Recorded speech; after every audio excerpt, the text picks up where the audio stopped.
नमस्कार. रोज रोज नाश्त्यासाठी पौष्टिक असं काय बनवायचं प्रश्न पडत असेल तर आज मस्त असं मिक्स व्हेज सँडविच बनवतोय. त्यासाठी बाउलमध्ये बारीक चिरलेला कांदा, बारीक चिरलेलं गाजर, स्वीट कॉर्न, टोमॅटो आणि ढोबळी मिरची घेतलेली आहे. तुमच्या आवडीनुसार तुम्ही भाज्या कमी जास्त करू शकता. मिक्स करून घ्यायच्या सगळ्या भाज्या. आता त्यामध्ये आपण हर्ब्स आणि चिली फ्लेक्स टाकतोय. तुम्ही लहान मुलांसाठी बनवत नसाल तर यामध्ये थोडीशी हिरवी मिरची चिरून टाकली तरीही चालेल. चवीनुसार मीठ टाकायचं, थोडंसं मेयोनीज टाकायचं आणि सगळं व्यवस्थित मिक्स करून घ्यायचं. तर आता आपलं सारण छान तयार झालेलं आहे. हे साईडला ठेवूयात. आणि आता इथे मी ब्राऊन ब्रेडचे स्लाईस घेतले. तुम्हाला ब्राऊन ब्रेड आवडत असतील तर ते घ्या किंवा साधे मिल्क ब्रेड घेतले तरीही चालतील. त्याला छान आपण टोमॅटो केचप लावून घेणार आहोत दोन्ही साईडने. मस्त यावरती तयार केलेलं सारण घालून घ्यायचं.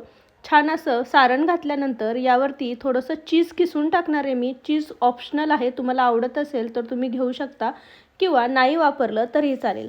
आता यावरती दुसरी स्लाईस आपण ठेवणार आहोत आणि छान प्रेस करून एका तव्यावरती थोडंसं बटर टाकून यावरती आपण हे सँडविच छान दोन्ही बाजूंनी मस्त खरपूस रंगाच्या होईपर्यंत भाजून घेणार आहोत. तर मस्त असे आपले मिक्स व्हेज सँडविच तयार आहेत. ते तुम्ही सॉससोबत देऊ शकता. तर असे हे सँडविच, याची फुल रेसिपी मी चॅनलवरती टाकलेली आहे. लिंकवरती त्रिकोणात देते. रेसिपी नक्की बघा. आवडली तर चॅनलला नक्की सबस्क्राईब करा. थँक्यू.